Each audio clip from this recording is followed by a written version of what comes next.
Problemet po grumbullohen në industrinë e duhanit.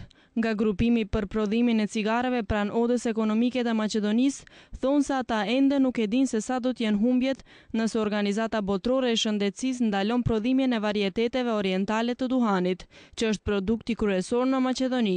Prodhuesit e duhanit thonë se në betejën për ruajtjen e prodhimit vendor nuk janë vetëm. Makedonia e potpisnik. Maqedonia është nënshkruese, por së bashku me një grup të madh të vendeve veprojmë si koalicion i gjerë që me këmbëngulje kundërshton Organizatën Botërore të Shëndetësisë, me qëllim që t'i bindim se pirja e duhanit është e dëmshme, por kultivimi i duhanit për qëllime të ndryshme nuk është as pak i dëmshëm.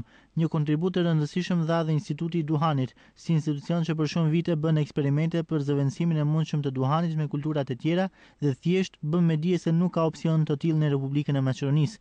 Të zëvendësohet duhani me kulturë tjetër nuk është e mundur. Vitin e kaluar, Maqedonia eksportoi 25.444 ton duhan, me një çmim mesatar prej $6.1 amerikan për 1 kilogram, kundrejt $5.3 duhan të eksportuar në vitet e mëparshme.